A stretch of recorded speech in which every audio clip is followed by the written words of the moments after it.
Welcome back to Escape Reality Star Wars Talk. I'm your host, Caleb. I'm Seth. I talk Star Wars with this man. I didn't surprise him this week. You're goddamn right. Thanks for the warning. So let's talk about what we've been up to this week. And we do actually have Star Wars news, but we'll talk about what we've been up to first, because we like to talk about stuff besides Star Wars that we've just been doing. Obviously, there is some Star Wars stuff we've been doing, because it's been a good week to be a Star Wars fan, in my opinion. We are being fed, but we can talk about that when we get to it. I'm trying to think if I did anything. Other than the Star Wars stuff.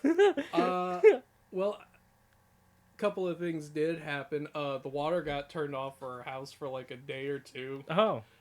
Don't worry, we fixed that, so we have water. And I spent most of my night last night doing the dishes. Catching up. Doing the dishes, took a shower. Other thing that I did. When I went to go and eventually play video games for a little while on my PlayStation, for some reason everything was in grayscale. Was that a TV issue or? I don't know. Like, it still works.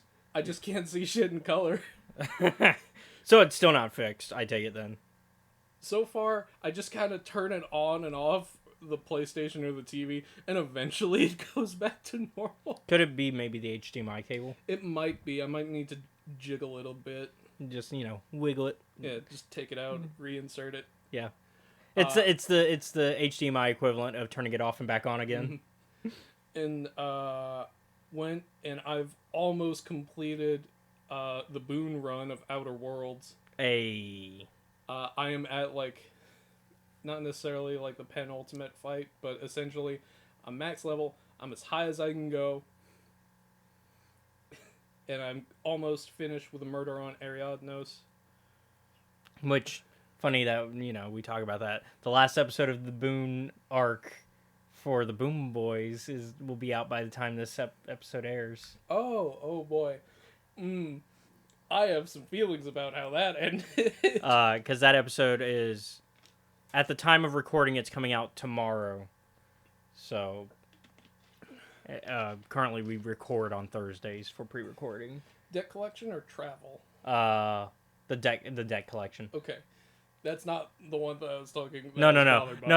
The that arc's not the where we left off before we took our pause. That's not gonna be out for a while. So, but no. That's why I said Boone's arc is Boone and Tanachi's arc. Technically, it's a shared arc. Except you would never think that because of how Tanachi is played. Tanachi is very much, I think. I remember talking with seems that Andrew about he plays him as detached from a lot of it. And I don't know if that's a character choice. I feel like you're about to tell me, but I remember asking Andrew, like, so now that Boone and Tanachi are done with that, right? I'm like, so what do you think Tanachi is, like, going through mentally? Is he like, oh man, it was great to visit home and everything, and I'm glad we got that debt paid off, because now it's essentially spring break forever for Tanachi? Or is he like, how's he feeling? And Andrew's like, that's pretty accurate, actually. It's like, yeah, now that I got this load off my shoulders, I can relax. Except, no, because we're still in a grim setting. Yeah. Meanwhile, Boone is over here stressing as hard as he can. Because, it turns out Tanachi and everybody are having weird dreams about weird things. And Boone's like, I need to fucking... Except for Boone. Boone's yet to have a weird dream. Boone's like... I feel like a Boone has stress dreams. Like, from all of the times where he's failed. I think now we're talking a little bit ahead of what's aired, so we got to be careful. Yeah. But yeah, so yeah, I'm excited for that and to see how people feel about it, and it's also the last of our first ever being sponsored episodes. So, that's interesting, and so, and then the next arc starts after that, and that's like an arc that's still ongoing. We're paused though because of my schedule. Yeah. That's about to end though, and then because like that's within the next 2 weeks, that'll be the end of my. All right. The return. Yeah, the return. The return to Grim Hollow. And acquisitions. And the start of Ravenloft. Oh man. And that's just on the DM side of things. Busy man. That's just on the DM side of things. That's not as a player, too, because on the player, it's the Return to Goblins, which I actually talked to Josh about my character, because he's trying to figure out some stuff, because he's made some cuts to the story, because he wants to kind of shorten the campaign a bit, because he's like, if we keep going at the number of episodes I wanted to do for the campaign, it's going to be another 2.5 years, which is about what we've already ran for Goblins. And he's like, I don't want it to be another 2.5 years, so I'm cutting some stuff. Yeah. And so, yeah. Here's an odd question for you. So, I've ran a couple of games with you. Mm-hmm. I'm not always sure how I handle pacing in terms of games. I thought, at least with the villain one, which is the only one I've done start to finish with you, I think that was paced really well, because that only took about 1.5 years, maybe? Yeah. So that was paced pretty well. But that was also, I think, we as players set the pace more than you did on that one. That was very much we set the pace, and we were like, okay, we're going to go do this. And I think we also strategized really well at where to go, because it was very much well, one, you let us see what level certain enemies were. So, like, each... I didn't let them see the enemies, but, like, the regions. Yeah. So, like, what the region cap was, essentially. Because, basically, we had the world map, and it was a world domination evil campaign, where the goal is just take over all the places. Or at least, that was sort of the goal. By the end of it, we took over 90% and left, like, 10% to people that we just made deals with. Which is also part of why the campaign probably shorthanded, because we could have chosen to fight those people, but we chose not to. We were like, nah. One of the things I was like, so Flaming Kong, right? Yeah. Big ancient red dragon, not to be fucked with. Guy who gave the party like half of their magic gear, right? What do you think would have happened if magic gear gone? Yep. But also, we would have been leveled up to where that would have been fine. We could have handled that. But we as players made a smart decision, I think, at the end of the day, of just going, nah, we're cool with him. He got, like, a little bit more land than he probably should have in the long run, but that doesn't... It also fit your world, though, that he did, because that fits the narrative of the previous campaign, which takes place in the future of the evil campaign. And it kind of fits that he took more land than because that kind of fits your narrative, from what I understand. Now, there was another Star Drake, that was like, hey, here's something for you to consider. I'm cool with the fact that you guys have taken over like 85% of the world. However, if you come here, I will kill all of you. Yeah. So, yeah, we were smart to not always get into fights. We were very much like, okay, we can make some treaties here, because we're evil, but we're not dumb. Like, we weren't, I'd say, even from the start, we weren't really, like, murder hoboing it. No. Even from the, because when people hear, an evil campaign, they immediately think, it's going to be a murder hobo campaign. No, we really didn't do that. I played a barbarian, and I didn't do that for the first few episodes. Originally, it was just called, like, the villain game. But later on, as time went on, I was like, it became the world conquering. That's a little bit of a misnomer. It's more of a conquest game. Yeah, it's a conquest game, and our characters just happen to be evil. And Percy bringing a horde of undead with him wherever he went, and I'm like, well, he is a necromancer. That makes sense. So, like, while we played evil characters, we didn't just go around killing everybody. We were like, we can strategize. And so, like I was saying, you gave us the world map for that because it was a conquest game. And then you also were kind enough, and I think that's something that not every DM would do, is to show us the levels of each region. And that made us have to strategize. Okay, do we think we can take this higher area, or should we just stick to areas that we're leveled for? And sometimes we'd risk it and go for a higher area, but most of the time we strategized and went, we should take that lower area, or maybe even that area that matches our level. I think there was one night where you guys, like, blitzed 3 countries in a row. But also, that's because sometimes we spread out. It was a situation of, because usually D&D jokes about, don't split the party. Sometimes splitting the party is a narrative necessary. Like, it's necessary. Like, it sometimes works out as players if your players have to be communicating. Yeah. That's because, like, Because, like, for example, when Mercy's, when we went to his country, Yeah. there was a plague going on, Mm-hmm. and it affected one of our our NPCs and our players. And so I was like, oh, well, at this point, I was no longer the barbarian. I was my Dampier, which is who I continued to be for the rest of the game. My Dampier cleric. Belwyn Blackwind. Yeah. Yeah. And so So what was going on is essentially there was a split because it was me and then Sky, who played only for a couple sessions. Yeah. But it was fun playing with him. We decided to go off somewhere else to go investigate the cure. Mm-hmm. And so that way we could like develop it and also that actually set up some relationships for later when we conquered one of my countries that we conquered, because that's when we met JJ. Mm-hmm. Who was like this wizard who lived in a wizard tower, and he Yep. he helped us develop the cure, and so James Jackson Jones is his actual name, and so but no one bothered no, with that. we It's just called him JJ. JJ the Archmage.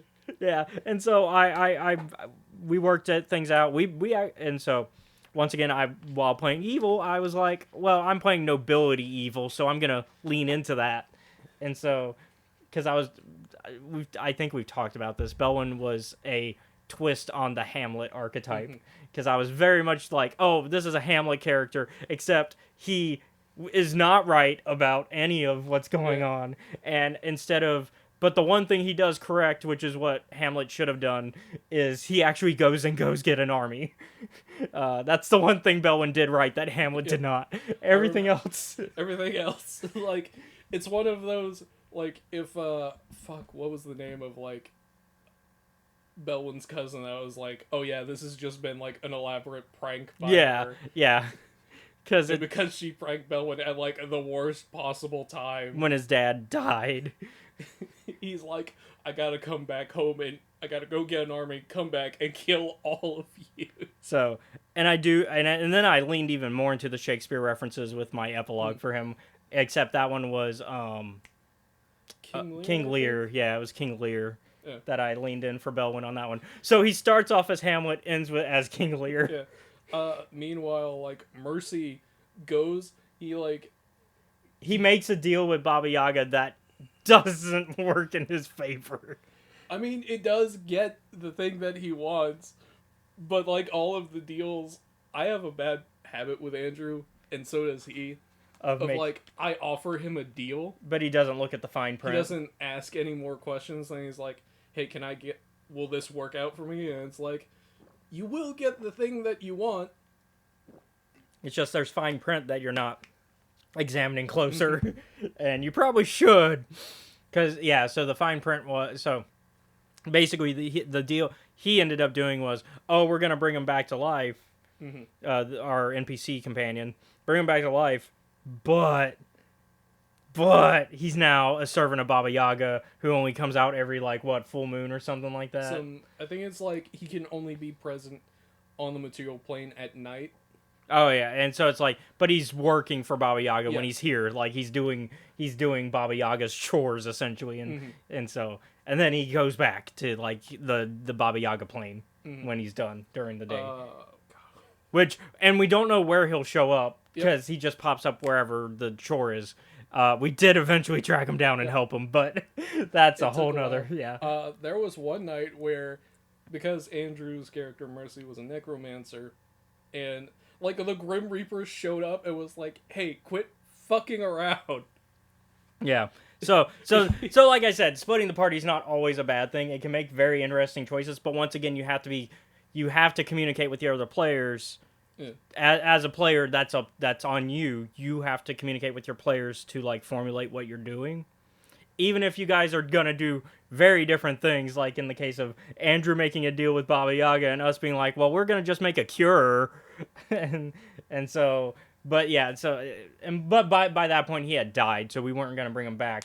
And in fact, my cure involved using his blood to kind of cure people, because we realized, oh, he's what was it? He was like a ASMR essentially. He was an ASMR. I think it was a Conquest Paladin. So like I was like, oh well, his blood works different. Yeah, and his blood works different. And also, fun fact about Paladins: once you reach level 3, you're immune to diseases. yeah. So really, he was just too. We weren't high enough level, I think, at the time for that to go into effect, and so, oops. It's the Spy Kids 3D. It's the guy, and then you see all of his lives count down to 0, and he's just like, oops, Yep. dead. But anyways, we went way off track. Yeah. I guess I'll talk about a little bit of what I've been up to. As you can see, I changed my facial hair. I didn't. I decided it's summer and it's too hot to have a beard. I'll have a goatee though. And then I also trim my hair just a little bit. That's less noticeable.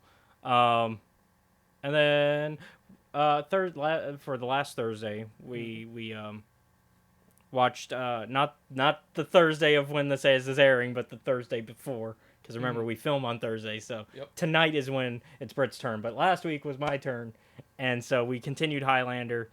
We got to some of our favorite episodes. We got some Richie background.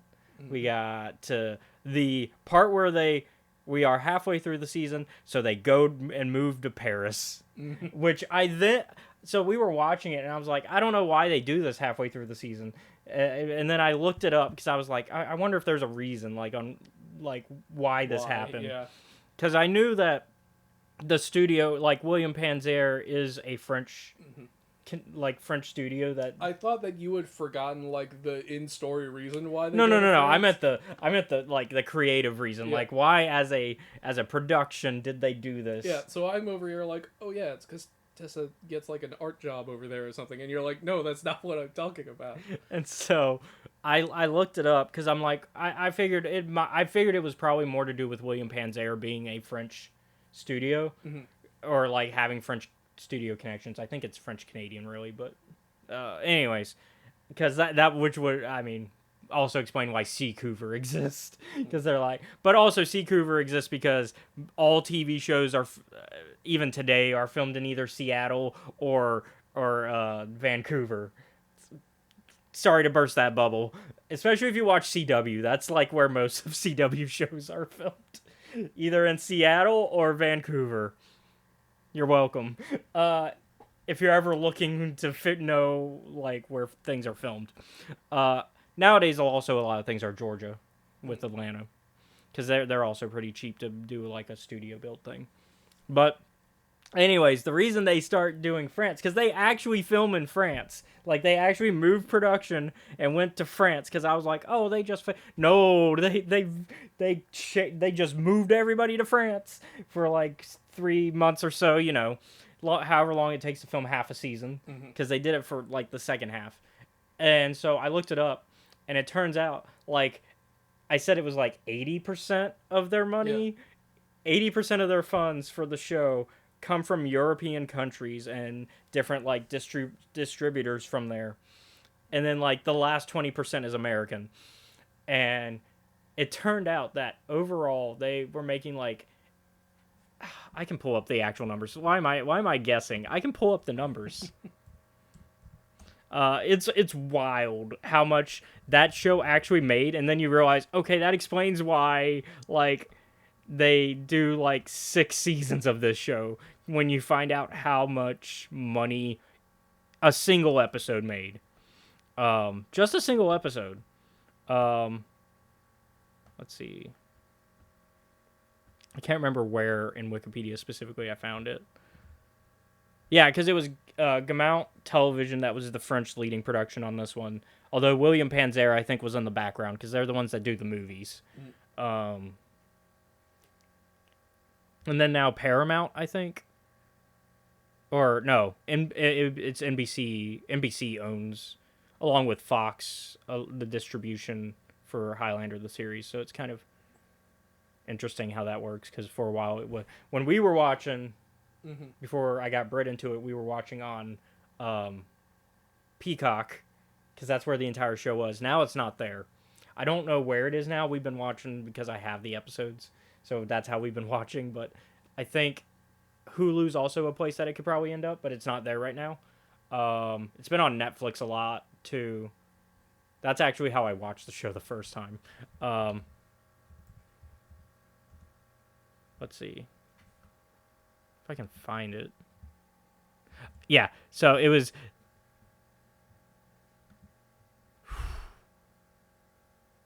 So they made.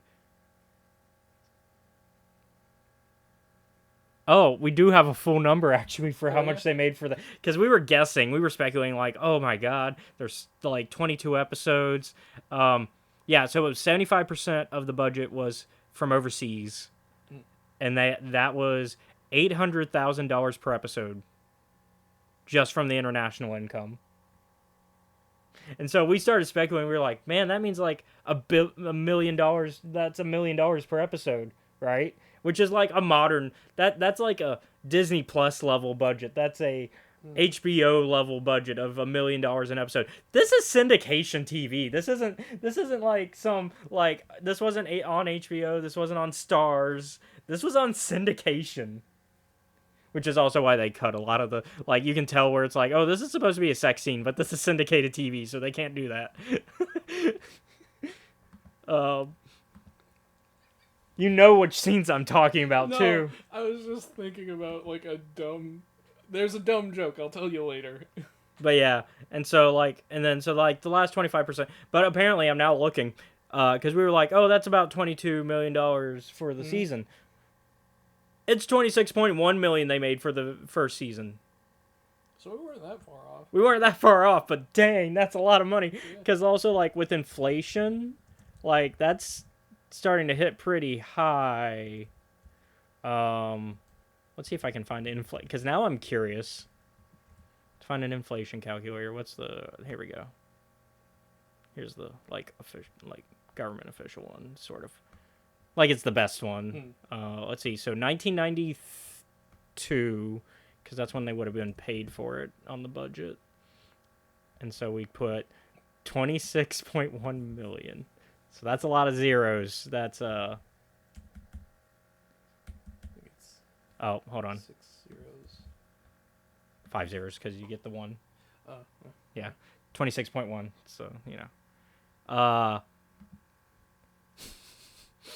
58, so it basically doubles. It's 58 million, 58.3 million.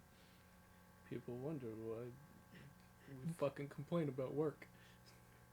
Yeah. Jeez, it nearly doubles.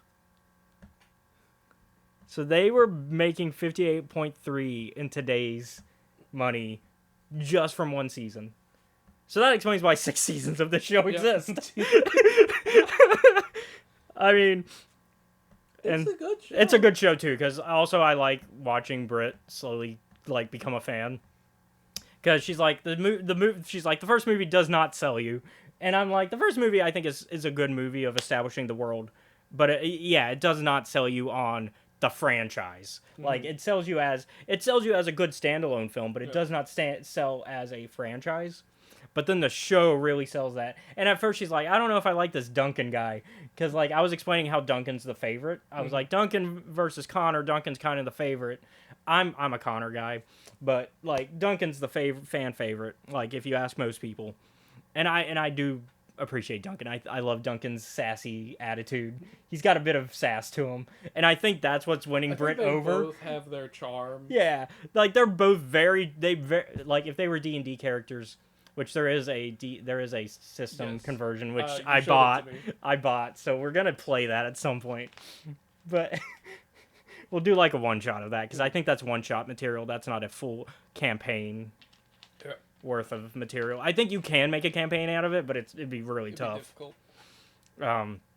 And so, but yeah, so like I think Connor and Duncan both have their charisma very high. I think they went full 18 charisma. In terms of the, like, actual stat, and so, like, on character creation, they're like, we want to be really charismatic, but, like, on different levels, but also they're both very sassy.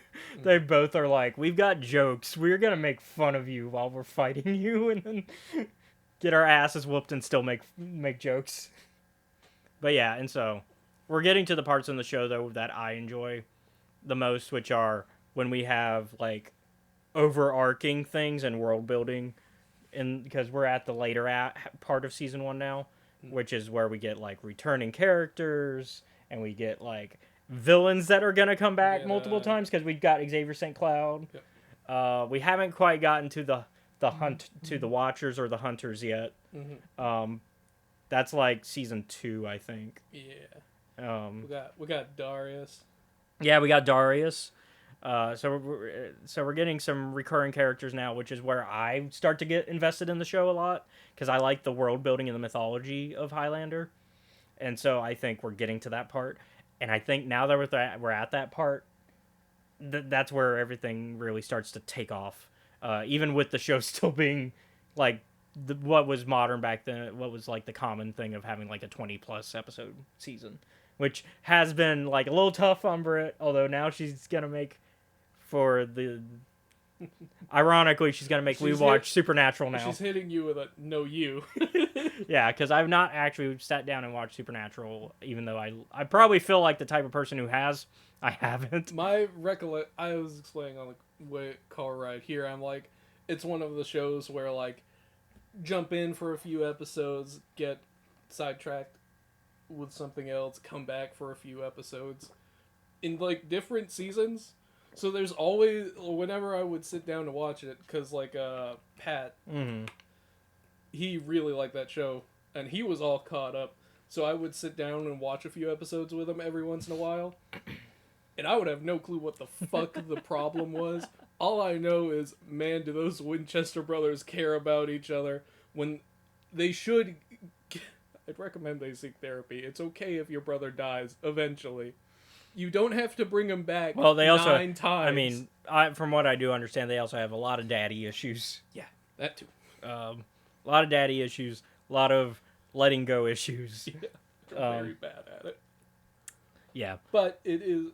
I'm excited. Take it for what it is. I'm excited. Is what I will I'm say. excited because I mean it's very much in that vein of show I normally would watch anyways. Yeah. Like it's but also for me, it's a monster hunting. Yeah, show. it's a monster. Just enjoy it because we were talking about how I was talking about how the first few episodes of I think this is why she picked Supernatural, because I mentioned for the first half of season 1 and the majority of season 1 really even past the first half, it's a villain of the week type show starting off.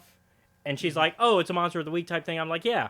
And she's like, I like that because I was like, I prefer when it gets like more mythology building. And she's like, I don't mind the monster of the week thing though, because that's supernatural. And I'm like, oh, okay.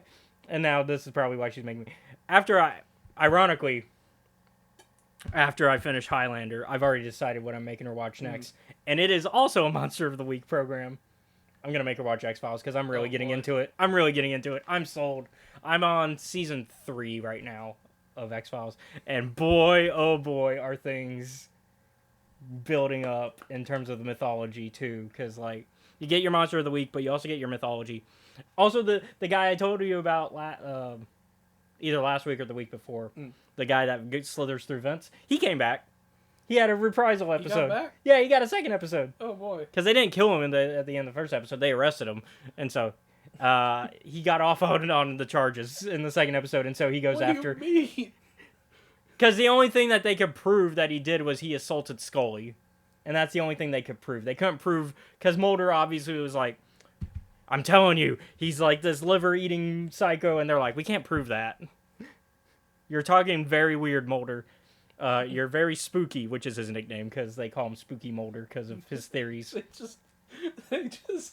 goes to the police and they're like, fuck, it's Spooky again. What do we do with him? Is that it? Essentially.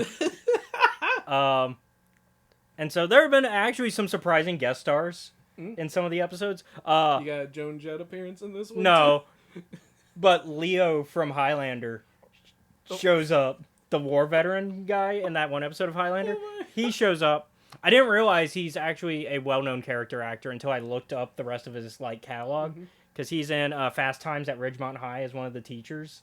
Okay. And so he's known for like having this sullen face because he had like a disorder that caused that. And so in that episode of X-Files, he plays like part of an ex-circus trooper, and now like in a town full of ex-circus troupe members that are where some spooky stuff is going on, and then and he has like a conjoined twin that and then you ever seen Air Bud? I'm not sure. Okay, well, the kid from that, the one that Josh, the one who gets the dog, it's the one about the dog who can play basketball. Okay. But the kid in that is in X-Files too, and this is before I think this lines up with before Air Bud, but he's like a couple years younger. But I could tell, I was like, he looks familiar. Where have I seen him from before? Because he had the same haircut and everything. I'm like, where have I seen him from before? Oh, Air Bud. And in that one, he plays like a kid who has like Christ like wounds going on, and they're wondering if like stigmata. Yeah, stigmata type, and so like he has the nails and and all of it, and then on top of that, he also gets like Scully recognizes like the spear mark also on him, and so they're like thinking, oh, this kid is like some sort of religious figure, and well, this is actually one of the few episodes where Scully's the believer and Mulder is the skeptic, because when it comes to religion, Mulder is more skeptic, but when it comes to aliens. I'm just imagining like someone comes to his door and they're like, hey, would you like to talk about the good Lord? And he goes, nah, man, I gotta worry about these aliens. But no, and so like, there's been a few stuff where I'm like, oh, these people appeared. Oh, Jack Black is in an episode. Jack Black is in X-Files? Which is even funnier because we were joking during our Highlander viewing about how a character there's like a villain that looks like sort of like an off-brand Jack Black. Yeah, we have Jack Black at home. And so we joked about that, and then the very next day I watch X-Files, and sure enough, Jack Black is in an episode. A wild Jack Black has appeared. And he plays like this character that like knows the one doing the weird stuff. And he plays like a guy who owns and who like operates an arcade. Okay. And so very Jack Black character. Yeah. And then earlier I didn't mention this one. Seth Green appears in an episode as like this somebody who's like part of the like believes in the alien conspiracy stuff and UFO sightings and stuff. But that was like an earlier season 1 episode. But yeah, so I'm having a good time, and I'm also playing spot the hidden cameo of like somebody who's up and coming really, because a lot of those are people back in the day. Yeah, because like Jack Black, even then that was like the early '90s. So like Jack Black was like going up, but he wasn't like, I don't think he was a household name yet. Yeah, he was on the ascent. Yeah, and so that I'm liking it. And so I think Britt would like it because it's Monster of the Week. But also like has the heavy lore. So it's very much like the type of shows we're watching right now. Highlander and now Supernatural. X-Files fits that.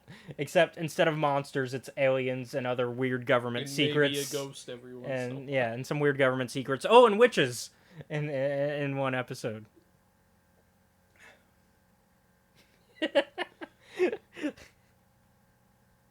These are 3 very interesting shows from a very long time ago. Yeah, so it's not a very long time ago for X-Files because it's had a couple revival seasons too.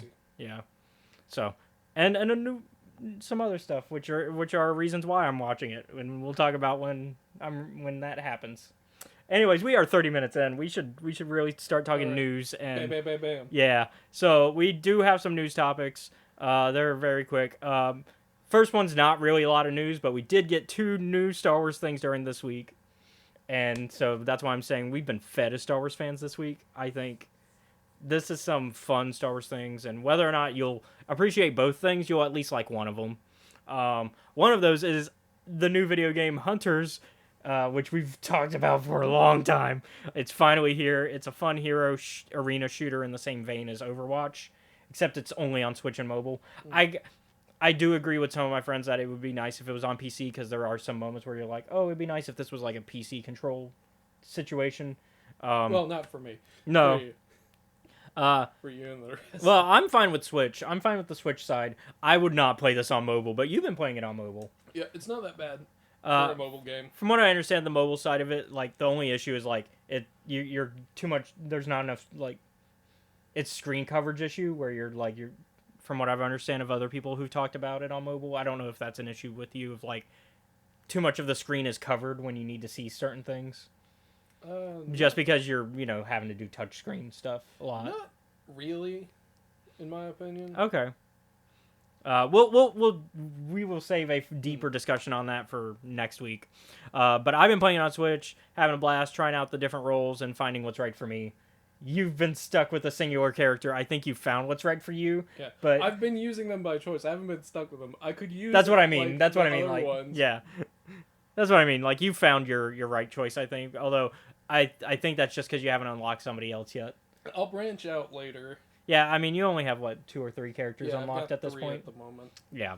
And there's like one of them. And there's 7 total on launch, not including Aaron Tal.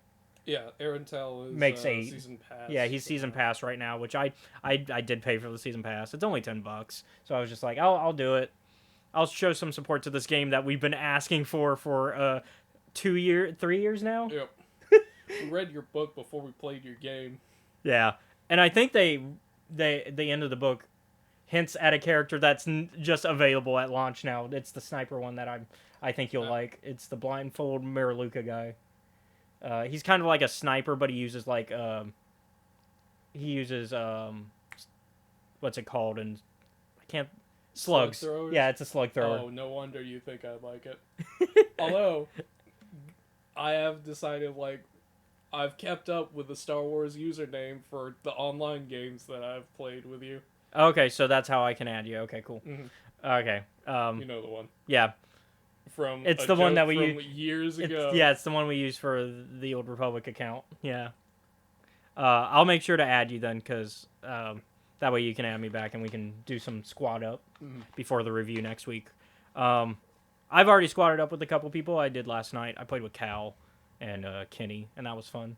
I branched out on my characters with that. On the same day, though, we also got the first 2 episodes of The Acolyte. I haven't watched it I know. So I'm going to keep this brief and not spoil anything. I will say, though, I've talked to Vernestra is in it Yeah. because she's in the trailer. Yeah, I've talked about this being my most anticipated show, and I think it definitely lived up to my personal level of hype. Now, obviously, everybody's hype is different, but for me, it lived up to the hype. I don't know if it will live up to your hype or anybody else's. Well, remember, my hype bar is It's a little very bit measured. Yeah, it's very measured. And so, since you haven't seen it, I'm not going to get too detailed yet, and we'll save that. We'll save the detailed discussion for when we get to our episode on it when we talk about the whole show.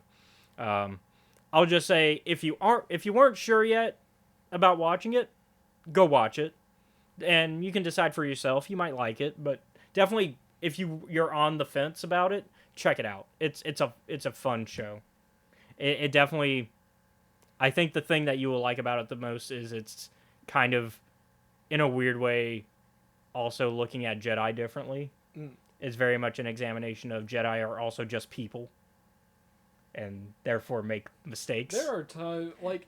And that's a thing My that I perspective think on that's something Jedi that you is- I think that's something you enjoy seeing dived into from our discussions. Am I misunderstanding that though? No, you're not. The thing about me with Jedi is there are times when I'm very strict on them, but also very lenient. Because you realize they're people. They're people. They make mistakes. Like, for as much as, like, you'll hear me being like, this is gonna cause a bunch of problems later, there are also times when I'm like, I get why you would do this. Yeah.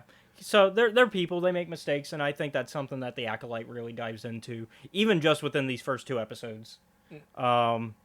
Keeping up with the Acolyte news, though, before the show aired, we actually did get some comic news. We didn't get to talk about it because it wasn't until like after we had already done our show that we got this report. But I think you will be excited about this, even without having seen the show, because it turns out Kevin Scott will be writing a one-shot comic about the Wookiee Jedi Kelnaka from the show, and that will be coming out September 4th. So, even though you haven't seen the show yet, I know your love for Wookiees, especially Wookiee Jedi. So, I think you'll be as excited as I am. Most likely, this will be before the events of the show, based on what I've seen in the first 2 episodes, and with it being after, and also it's coming out after the show's already ended. So I think we'll get also some stuff explaining like stuff about Kelnaka that we may hear stuff about in the show that aren't out yet, and then they're like, oh, we want to dive into that more. So, and it's also nice seeing that the High Republic author team is still very much involved with this show. Like we've heard that throughout the running of the show, we've heard how they were involved, but this is nice to see. Oh, they are involved. They are making things already that are tie-ins to the Acolyte. So that I think that makes it even better. I'm also interested to see Kelnaka as a whole because he's not in any of the books or the comics yet. This is a new guy. This is a new Wookiee Jedi because when we first saw the first images, we were like, oh, Buryaga, and then they were like, nope, it's Kelnaka. Like, I would have been fine with Arkoff, too. With the story, though, of the Acolyte from the first 2 episodes, it makes sense that they went with a new character. I will say that. Okay. Arkoff, Buryaga, Kelnaka, Gunji. Gunji is fucking hardcore. Yeah. I'm gonna be up there. I don't know who's more hardcore, Arkoff or Gunji. But I'm leaning towards Gunji on the premise of the spider of episode. the spider of like, I will let this fucking thing kill you. He just walks away. And if you know how spiders eat things, that is so fucking cruel. But yeah, I'm excited to see this Kelnaka stuff, and I'm excited to learn more about him from the show as well, because we don't get a lot of them yet. Okay. So, also though, lastly in news, there is an update to a report from like last year. We got that Star Wars deck building game a while back. I don't know if you remember. All right. Well, now Fantasy Flight has revealed that they're releasing a new version of the game. So the base game had a focus on the original trilogy's Galactic Civil War. You picked a side in the war, and then you deck build and play the game as your deck building, like any other deck building game. You build your deck as you're playing the game, and you use what cards you can get, and then you also can destroy cards. Destroy cards, so you remove them from your deck, and then so that way you can like perfect it as you're playing, and then win whatever the objective is. I haven't played it yet, so I don't, because the only thing that turned me off from it is that it's only a 2-player game, and it's weird that a deck building game is only a 2-player game, but I get why, because of how they built each deck. They were like, okay, this is your Empire deck, this is your Rebel deck. Well, now they're releasing a Clone Wars themed version.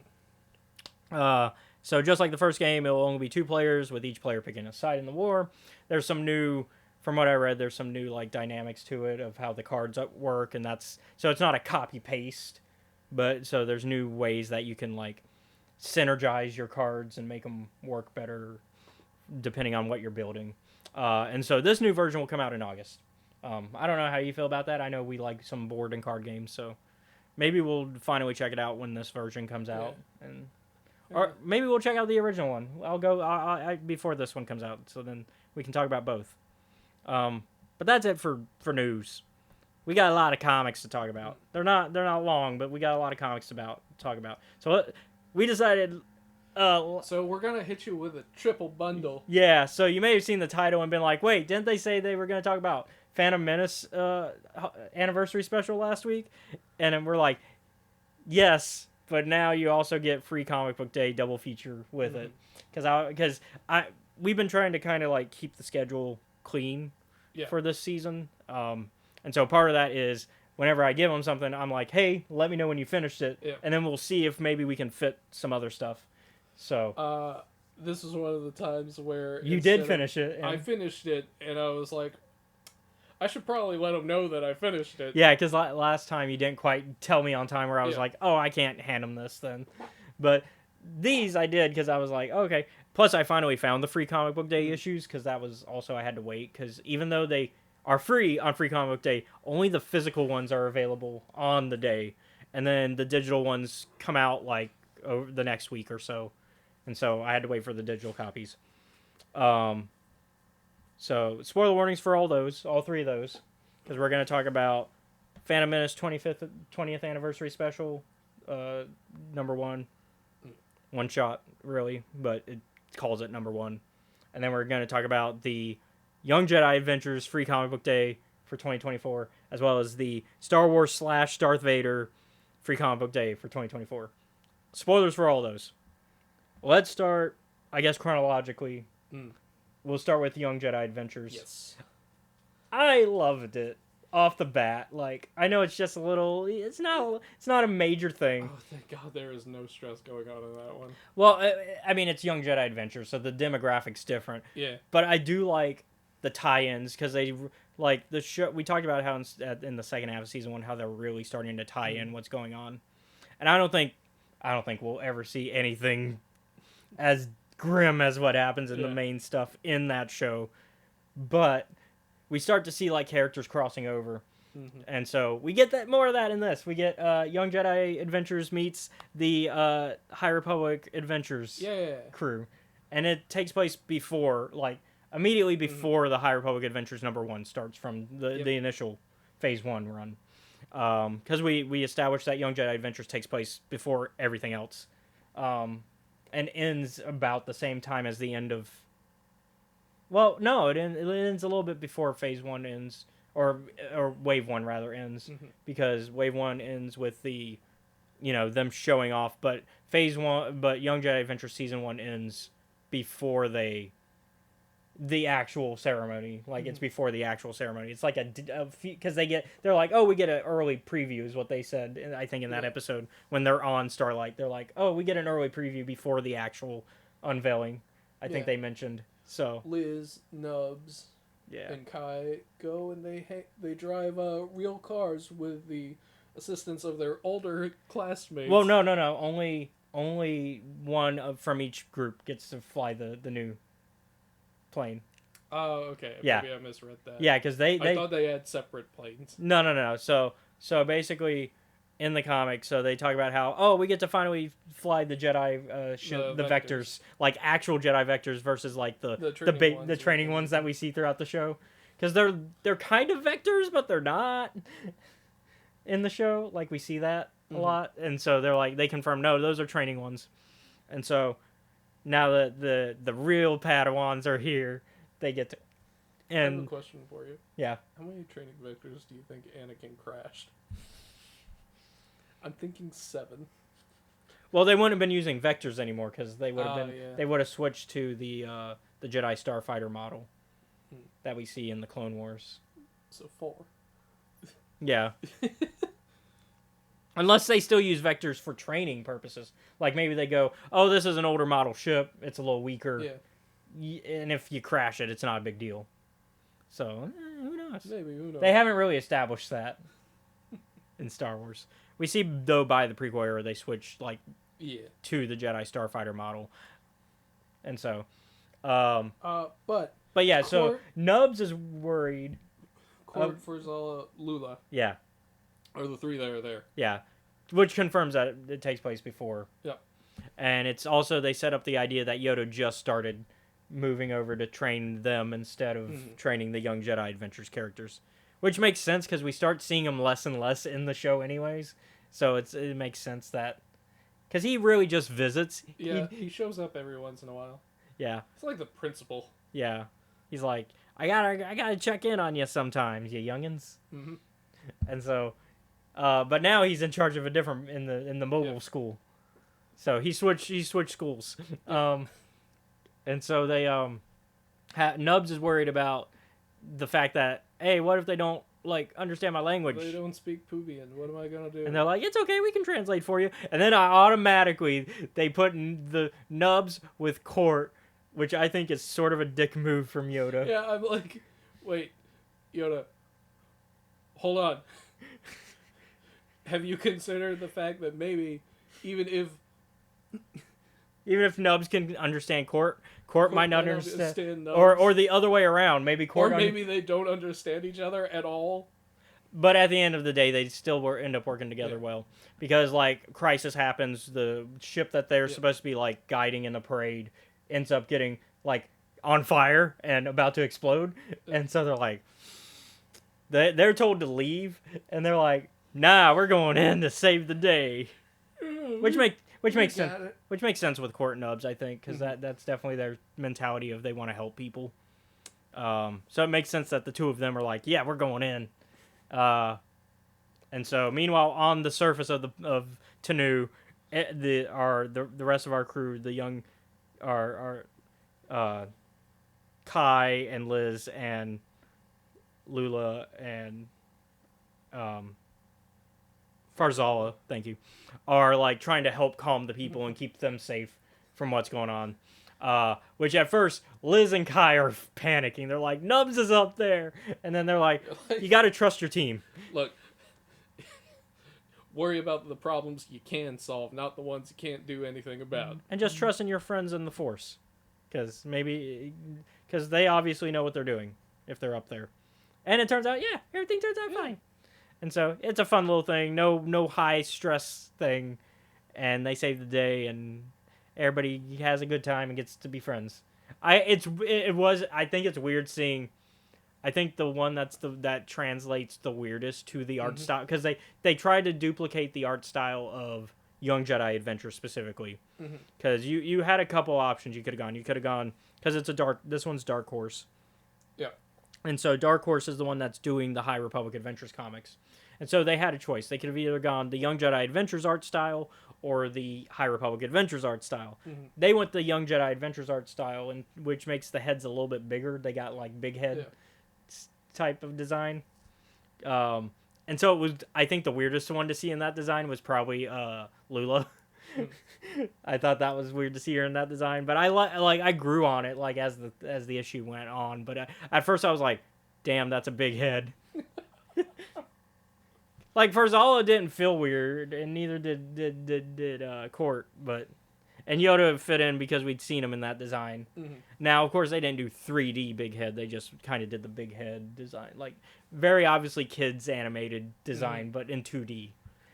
Big head, small body. Yeah, big head, small body. Not too small, ridiculously small, but like compared to their head, it's a small body. And so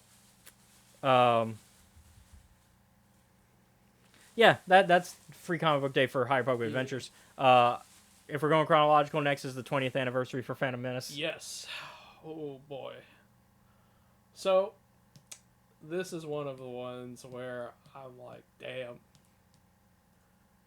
Yeah, so it takes the Anakin's perspective of the events of the Phantom Menace, and it includes some scenes that we didn't like that aren't in the Phantom Menace. Yeah. That as well as scenes that are in the Phantom Menace, but things that we didn't realize Anakin overheard until, and so it actually starts with a scene that's not a deleted scene in the Phantom Menace or in the Phantom Menace at all, but it's referenced in the Phantom Menace, which is Anakin's dream of being a Jedi and saving his mom from slavery one day.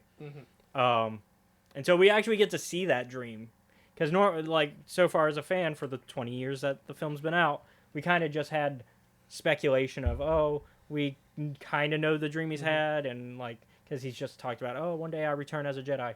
It was interesting seeing him with a yellow lightsaber in that dream. Maybe if things had gone better.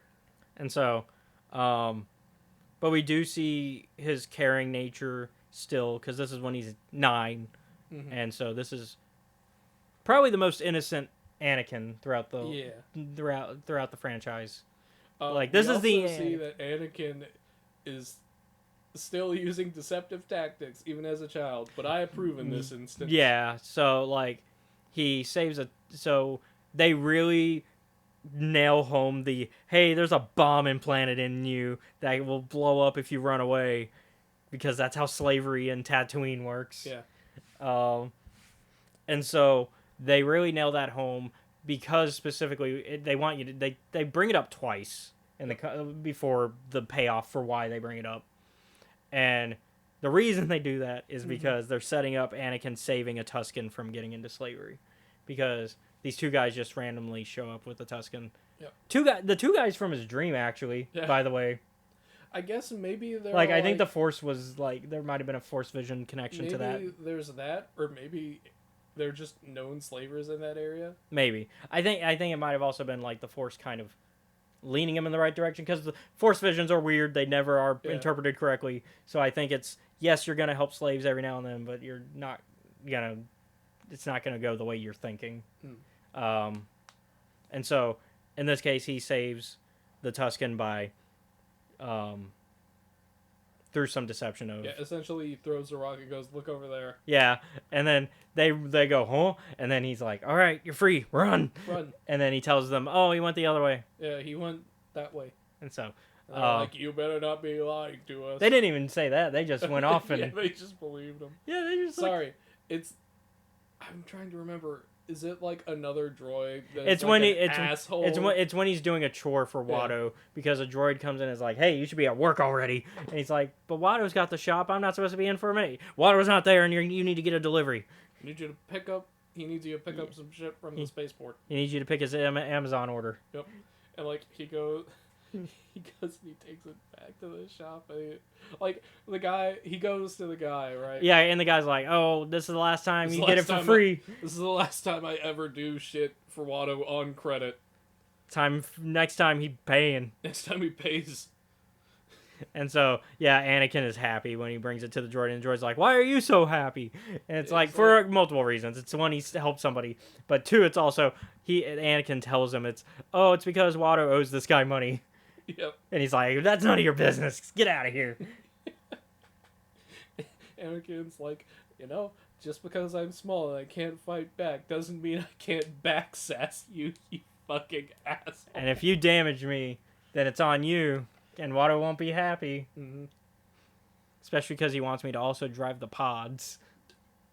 But yeah, that's the start of the comic, and then it kind of goes through the events of the movies, and we see some of the conversations that Qui-Gon and Obi-Wan have that are about Anakin in private. Anakin actually overhears. How fucking harsh Obi-Wan is to Anakin. I think, well, because remember, Obi-Wan is very much in line with the Council on like he agrees with a lot of their stuff pretty quickly, and so I think Obi-Wan is being cautious, and whereas Anakin hears it as harsh.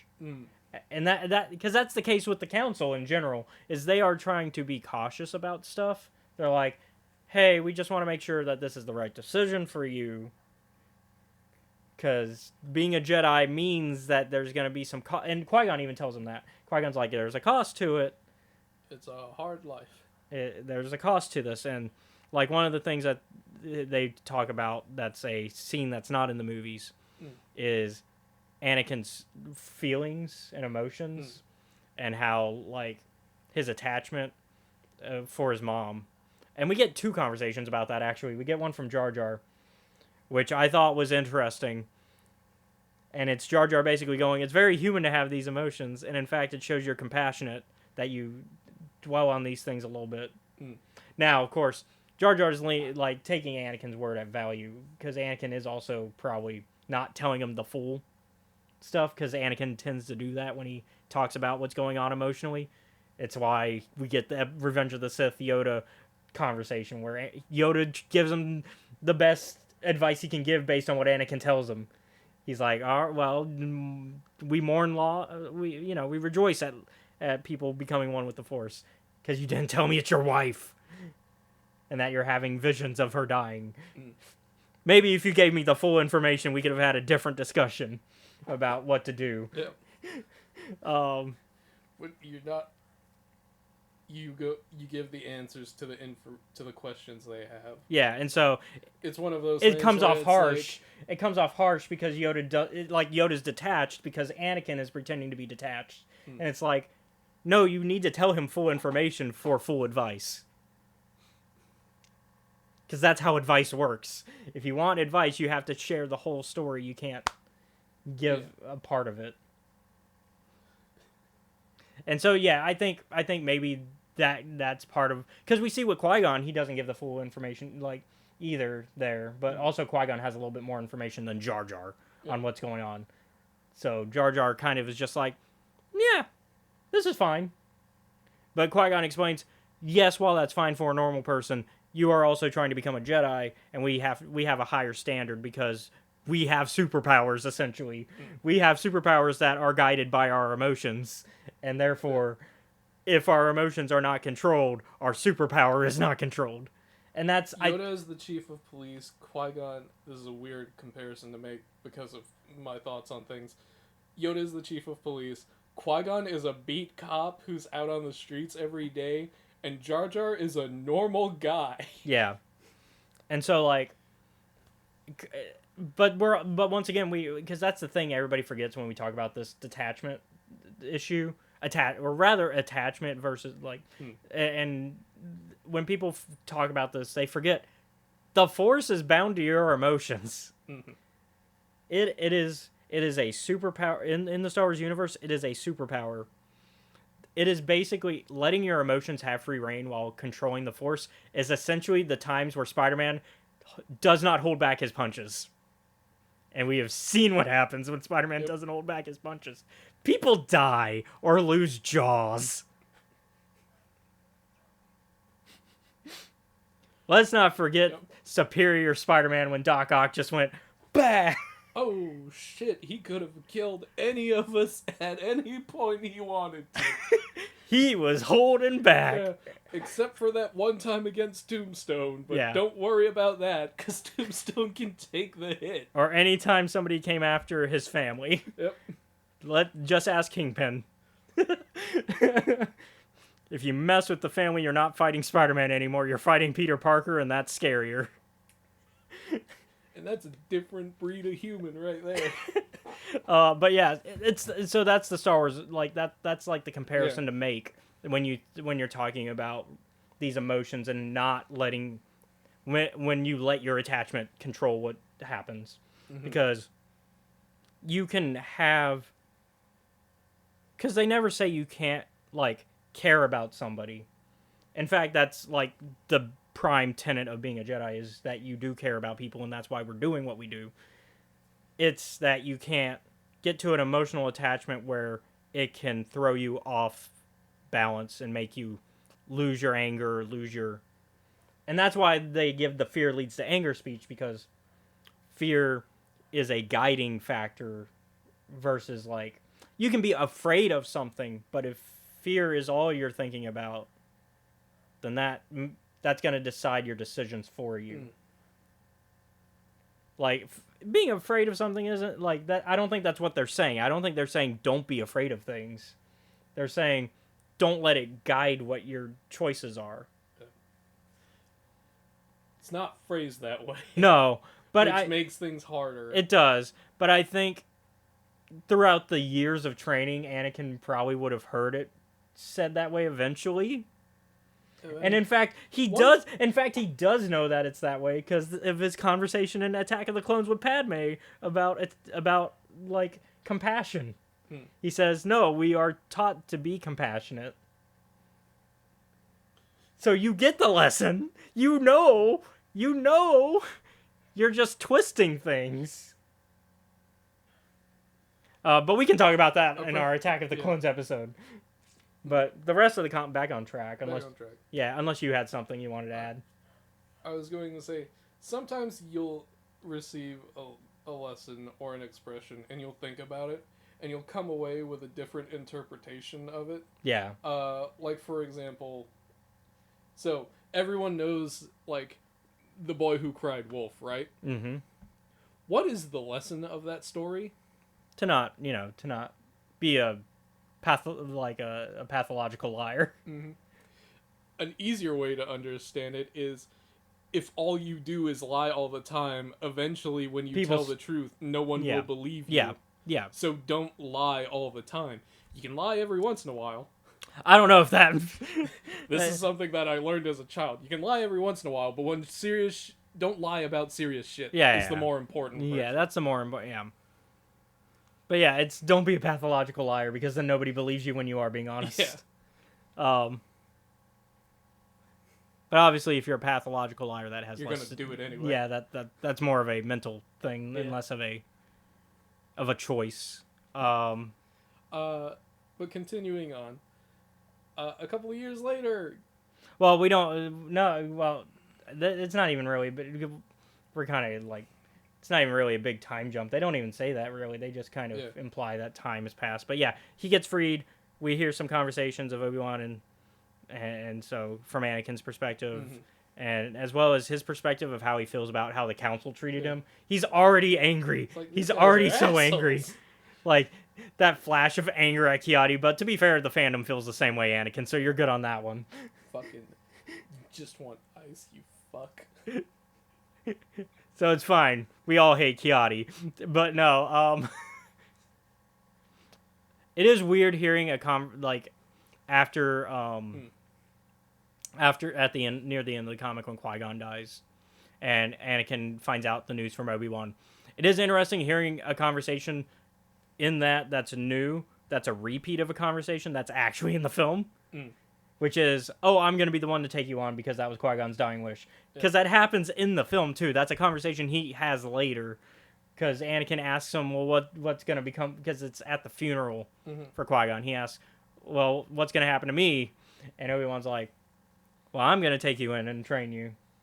So it's weird that conversation happened twice. But I think in the reason the comic does it is to help establish why Anakin might be less angry at Obi-Wan. Because Obi-Wan has to, center him and be like, no. While I didn't 100% believe everything, I believe in Qui-Gon, and Qui-Gon gave me this task, and therefore I'm going to do my best to fulfill it, because he wanted the best for you, and therefore I now want the best for you. Yeah.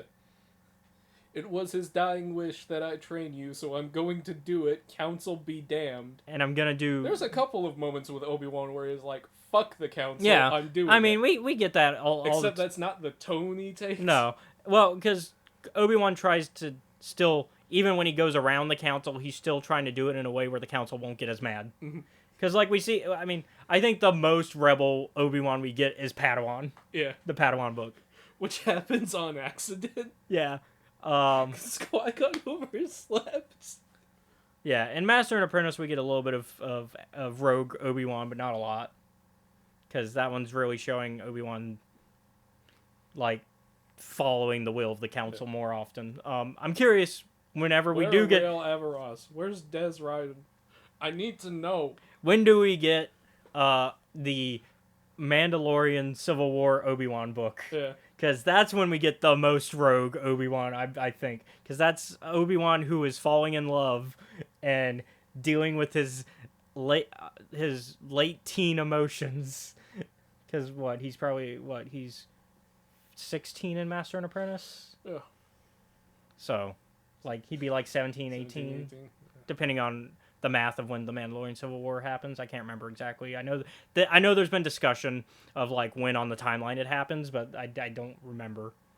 So yeah. But yeah, and it basically ends with where the movie ends with Obi-Wan now, his mentor. Oh, the last thing we get is the payoff of the Tusken, which comes to visit Shmi, who at first is like, "Oh shit!" Slams the door. Oh, fuck! Which, to be fair, because of the information that she as a human has about Tusken, she's like, oh, no! Yeah. That's not an everyday occurrence. No. Usually when one of them shows up, it's not a good sign in a... Mos Espa? Yeah, it's Mos Espa at that time. Yeah. And so, yeah, so the Tusken comes back to give a gift, which is the little black gourd. The little black melon. Which C-3PO then begins to mansplain to Shmi, and Shmi's like, shut up, I know what it is. And he's like, oh yeah, and also the Tusken has a story for you of why he's giving you this. And so tells the story of Anakin. And at the time, Shmi was like, oh, I'm gonna miss my son. And now she's like, oh, well, this is me getting my son back in a way. I'm hearing stories about him, and I know one day I'll maybe see him again for real. But this is still very important to hear that he's doing good already. And she's like, I also dreamed he would one day become a Jedi. So now I'm going to get to see that fulfillment. Which makes it even sadder what happens with Anakin and Shmi and Tuskens and just makes you sad. So... onto a less sad comic. Free comic book day for Star Wars / Darth Vader. Star Wars crew, they have to go back to Hoth. Yep. They have to go save some prisoners of war being held there. Because they left some people behind. Which, to be fair, it was a scramble. Slight correction. They aren't prisoners of war. They are prisoners of war. Well, they are stuck. There's I guess Vader and the last guy left Well, they left So it. there's some So apparently they Imperial- left it alone as far as like everybody was like, as far as everybody knew, they left it alone, and they were like, "We'll leave some probe droids to keep an eye out for rebels," right? And that's what originally happened. But then stuff in the Star Wars comic happened with specifically the issue where Lando and crew blow up the Palpatine statue at Coruscant, and so the lieutenant in charge of not letting that happen is sent to Hoth with a squadron. Yep. Meanwhile, there's still a few rebels who didn't make it off of Hoth. Who Yeah, have because been it was there for, like, because once again it was a scramble to get off. It was like Yeah. everybody was so they've been there now. Because this takes chronologically as the comics have been going, Yeah. so they've been there almost the entire like year yeah. since. Wild. But yeah, so they get there thinking, oh, it's Lando, Luke, Chewie, and Leia. And they get there thinking, oh, this is just going to be a quick run and grab because they probably got some probe droids and that's about it. Yeah. Nope. If y'all hadn't blown up the Palpatine statue, maybe it would have just been some probe droids. Instead, there's like 40 guys there who are like, man, We don't want to be here, but thanks to the stupid lieutenant getting punished, now we're getting punished. yeah, your commanding officer fucks up, so now collective punishment has happened to all of you. Yeah. It's like, this is bullshit. And so they come shoot guns ablazing to save the day, get the rebels out of there, the rebels that were there out, and they get onto some escape transports because they parked the Millennium Falcon away. They were like, let's not park right there because there's probably going to be some sensors there that will go off. So they have to drive back to the car. Except now they're like, well, now we're being followed, so we can't drive back to the car. We can't lead them to the Falcon. So and Luke is like, I know a place. So they go through a snowstorm that's occurring, and they're like, oh, well, maybe we'll lose them in the storm. And then they're like, well, we're losing ourselves, and we need to find somewhere. And Luke's like, I know where we can hide. And so they go into the cave that from Empire, where the Wampa attack was, where the Wampa brought him to eat him. And because like Luke just managed to remember where it was via the Force, he basically goes, yeah, this was like a place where I used the Force, and the Force like called on me to use it. And so now that's probably why I instinctively knew to go here. Like, I just knew where it was. Anyhow, would anyone like some Wampa arm? Yeah, because everybody's hungry, because the rebels that were stuck on Hoth are like, we have not eaten in months. Yeah. Actually, we were considering turning ourselves in. Yeah. Because Hoth fucking sucks. So, Chewie's like, Wampa arm? They're like, yeah. Yeah, they're like, yeah, I mean, there's nothing else here. Which, also, that Wampa arm gotta stink if it's the same Wampa arm. Unless they fought a different one on the way in, but, you know, whatever. And so... the cold preserved it. Yeah, I mean, I guess it's refrigerated pretty well. Yeah, considering what happens to the guys outside. Yeah, because they leave the next morning, and the Imperials that were chasing them, including the lieutenant, are now frozen. They are frozen entirely solid. Those guys are and dead. apparently Chewie makes a joke on the way out about it, and Lando's like, damn, that's cold. Ice cold. You think Chewie asked him what's cooler than cool? And then lastly, as part of that comic, let's talk about the Vader stuff, which is interesting. So we know kind of what's been going on with the Vader, and this kind of continues that, which is like Vader on the run from Palpatine and trying to build up like his way of getting back at Palpatine. Like, so general troop information is like rumor has it Vader jacked a bunch of kyber crystals and that he attacked Palpatine and is building up some sort of like armor and stuff to get back at him. He's making something. And so the story is really not about him though, it's about and the troops that know and share this information are immediately killed by Vader. Yeah. Because he's the fucking boogeyman and will show up wherever he wants. Yeah. His ears were burning and he was like, people talking about me. Fucking teleported halfway across the galaxy to kill these guys. And then he like has a forced conversation with Palpatine where Palpatine goads him and is like, your real enemy though is your son. You should worry about that. Is he gonna join you or kill you? He's learning. He's gonna catch up in force ability. Soon. So you better deal with him. Trademark soon. Not me. But I like where your head's at with the anger. That's good. Keep it up. But aim it at your son. Yep. And so, it's really not about him though. It's really about Sabe, She's who returned. who is trying to, I guess, do some good in the galaxy. She's doing something. I think she's looking for Luke. I'm a bit unclear. Yeah, I'll say the comic doesn't give too much.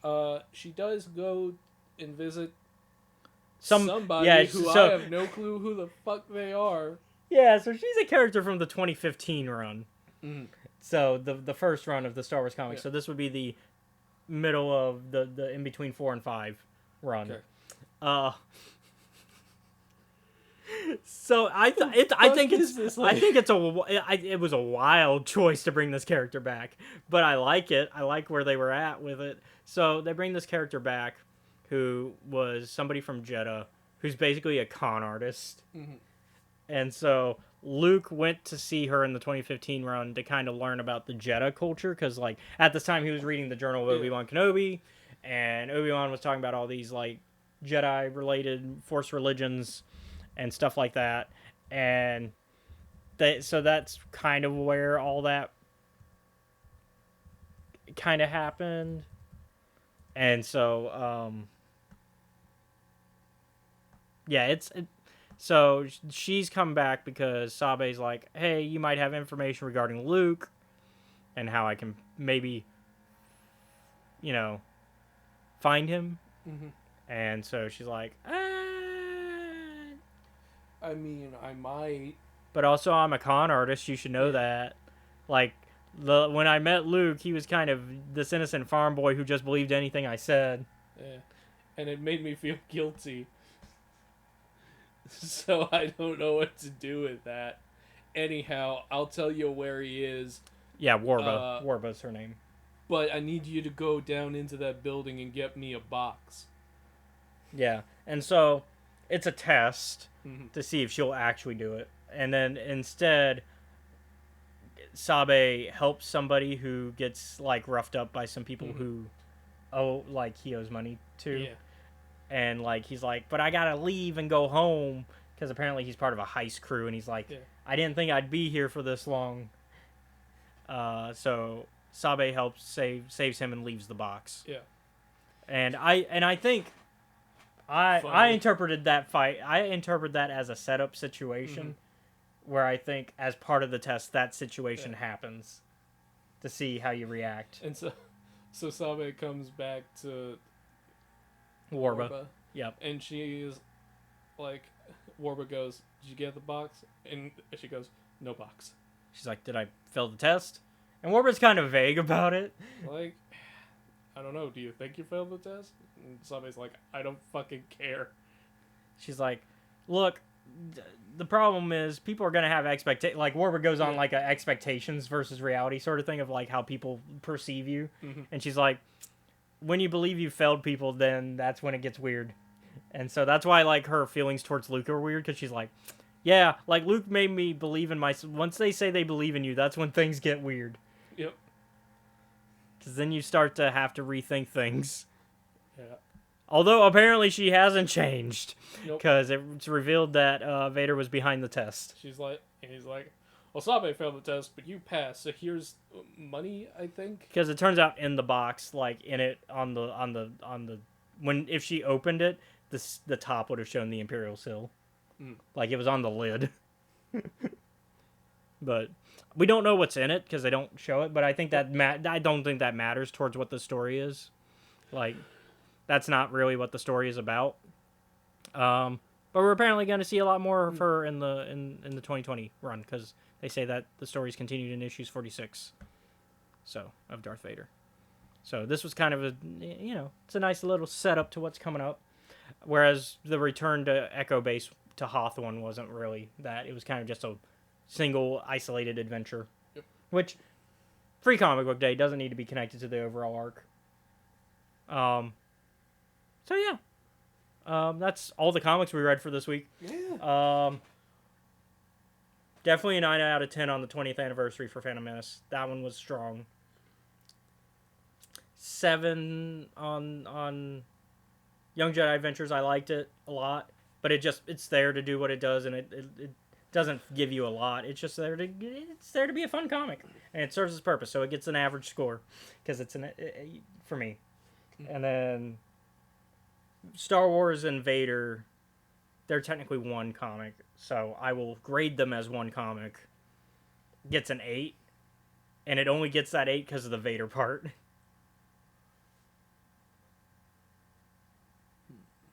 Because it would have been like a 7 if the Vader part wasn't as like better. Than like the Echo Base one is fun, but once again, it's like the Young Jedi Adventures one. It's there to just be a fun free comic book day issue. Oh yeah, sorry for those of you who couldn't hear what I was doing. Anytime Caleb had finished the sentence, all I was going was like, So I'm explaining myself Yeah. because I know he's judging me. Because it sounds like he's gonna go higher. Is what it's about to be. I think for me, I'm just going to go with like in order Okay. of like them, not chronologically in terms of like how I read them. Yeah. Which was 25th, 20th anniversary. Yeah. yeah, High Republic, and Star Wars Vader. yeah, 988. Okay. So we're basically on agreement Yeah. with the 20th, and then the Star Wars Vader one we're kind of on agreement. Although you might have enjoyed the Star Wars one a little bit more than me.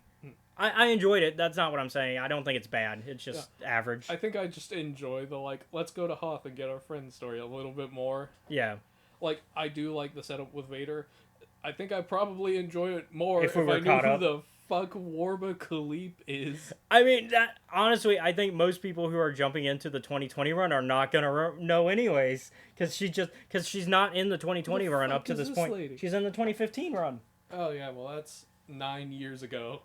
Yeah. So And even by the standard of, well, because it wouldn't have been 2015 probably when she showed up, but it was part of the 2015 run. So that's still a 5-year gap if we count just when the runs start. mm-hmm. So that's still a 5-year gap. And so, yeah, that'd be how it is sometimes, though. yeah. They were nice enough to be like previously seen on the 2015 run of stuff, because you get the editor's notes and comics, and it's just like, oh, good. At least you told them where to look if they decide to go deeper. Which we'll get to the 2015 run eventually. It's gonna In be the far-flung future of 2045. We're still doing the podcast, and Seth's like, you dragged me this long. How the fuck did you? But yeah, so How the fuck did they make content for another 20 years? Because we finally got the Old Republic in canon, and we got Dawn of the Jedi stuff, and you know they're expanding. Yeah. But yeah, so I think that's gonna be it for this episode. So thank you all for watching today's episode of Escape Reality Star Wars Talk. I've been your host, Caleb. Be sure to like, comment, follow, subscribe to us. You can find us at Escape Reality Films on YouTube, Twitch, Kick, and TikTok. You can also show your support for us by joining our Patreon, which is at Escape Reality Films. Shout out to Jennifer Brantley. Yeah. There you can watch our YouTube content before it's publicly available. Also be sure to check out our Discord, which is also linked wherever you are watching, so you can become a part of our community. You can also find me on Twitter. I'm still going to say it. At Escape Reality 94. And Facebook, Instagram, and Threads at Caleb.Lockwood. D&D stuff. Yeah. So, every Sunday you can catch some friends of ours over at the Steam Dungeon on YouTube from 5 to 7 Central Standard Time at Trials of Nebu. I don't know what the fuck is going on. Because you're no longer 'Cause playing. I'm no longer playing. And we have been bad friends who have not caught up. While I am caught up as much as I can be, I don't know what the fuck they're gonna do now. Oh, okay. Actually, no, I'm one behind. I think they're talking with, like, the rulers of the region they're in. Oh, okay. So, got it. And So, they're- building up some stuff. And they're upset, I Okay. think. Okay. Because we went on, like, we killed, like, 4 of our major antagonists within the span of, like, in universe like a week. Oh, yeah, that's wild. Yeah, so go check them out. Mm-hmm. Yeah, I don't know what the fuck is going on, but if you want to take a look at it, you should. Yeah. Once again, thank you all for watching. Join us next week as I guess we'll have a double feature. Because I wasn't sure if we would, but it sounds like since you are playing Hunters, we will. We're going to talk about Episode 2, Attack of the Clones, which is going to be our main topic scheduled. Yeah. But we're also going to talk a little bit of Hunters because we both had a chance to play it, but it will also give us a little bit longer to play it and kind of figure out how we feel about it. And also, we can fit it into that episode because no canon stories content. It's just gameplay review, really. So, I've spoken. Y'all be safe out there.